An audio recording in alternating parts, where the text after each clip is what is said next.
Hallo und herzlich willkommen zu einem neuen Video. Wenn ihr in Zukunft keins mehr verpassen wollt, bitte einfach den Kanal abonnieren. Heute macht man einen Aufschlag-Return, der in der Weltklasse sehr, sehr beliebt ist, der aber auch für Freizeitspieler absolut spielbar ist und den wollte ich euch heute zeigen. Der Return, den ich euch heute zeigen möchte, ist fürs Doppel und fürs Mixed. Der wird in der Weltklasse sehr häufig verwendet, ist aber auch für Freizeitspieler und alles zwischen Freizeitspieler und Weltklasse hervorragend geeignet, da er weniger körperliche Voraussetzungen benötigt als so manch anderer Return und auch technisch ein Tick einfacher ist. Also, wie sieht der Return aus? Man stellt sich also ganz locker in Position, dann setzt man den hinteren Fuß schön nach vorne, dabei gilt aber Schläger vor Fuß. Bei dem ist es ganz wichtig, dass der Schläger sehr schnell nach vorne kommt. Und zwar so. Ja, mach's nochmal. Das heißt, einmal den hinteren Fuß nach vorne bringen und bevor der Fuß aufsetzt, ist der Schläger schon vorne. Und wenn ich hier bin, schiebe ich den Ball so nach vorne, direkt über die Netzkante.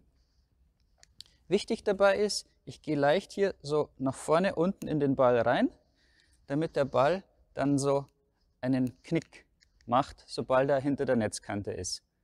Dieser Knick bewirkt, dass ihn der Gegner auf der anderen Seite nicht wirklich kontrollieren kann, in dem Moment, solange er eben so am Trudeln ist. Und erst wenn er ausgetrudelt ist, da ist der Ball aber schon relativ weit unten, dann kann ihn der Gegner wieder kontrollieren. Sprich, der Gegner steht zwar nach seinem Aufschlag da, kann aber mit dem Ball nichts anfangen.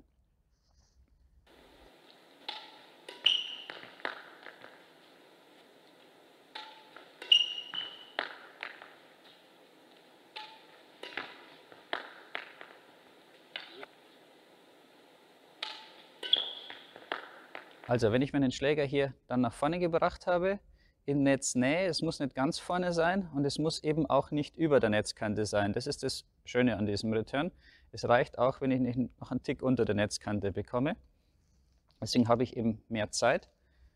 Dann spiele ich den Schläger so leicht schräg oben nach unten, cutte ich in diesen Ball rein. So. Also wenn er so kommt, sich hier so dreht und dann hinterm Netz abstürzt. Die Profis schaffen das, den hier an die Netzkante ranzuspielen. Das könnt ihr mal beobachten, wenn ihr da ein Spiel seht. Ja, kann man üben, muss man aber nicht zwingen. Das reicht auch völlig, wenn er mit ein paar Zentimeter Abstand übers Netz geht. Er muss auch nicht direkt hinter der Netzkante runterfallen, überhaupt nicht. Es ist sogar leicht besser, wenn er 10, 20 Zentimeter Abstand hat und dann runterfällt. Wenn ich jetzt der bin, der so einen Return gespielt bekommt, was mache ich dann? Ich habe zwei Möglichkeiten. Entweder ich bekomme ihn noch über der Netzkante und so, dass ich mir relativ sicher bin, dass ich ihn kontrolliert am Kork spielen kann, was aber sehr, sehr schwierig ist, da er ja trudelt. Wenn ich das nicht schaffe, dann muss ich warten, bis er wirklich ausgetrudelt ist. Ich muss diese Geduld aufbringen und ihn dann von unten kontrolliert nach oben zu spielen. Das ist dann noch das Beste, was ich tun kann. Das heißt, einen ganz hohen unter die Decke, ganz hoch und ganz lang. Dann bin ich zwar in der Verteidigung, aber immerhin habe ich einen kontrollierten defensiven Schlag gemacht.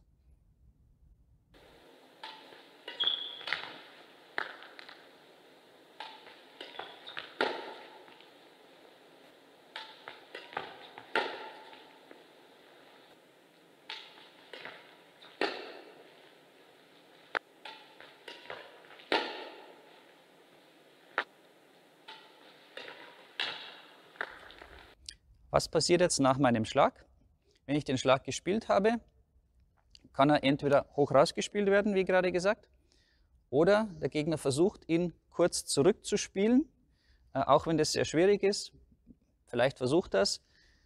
Für mich ist es dann wichtig, dass ich den Schläger vorne hoch habe und das Netz hier direkt abdecke, weil wenn er den Schlag versucht, dass ich dann sofort von der Netzkante den Ball nach unten wische.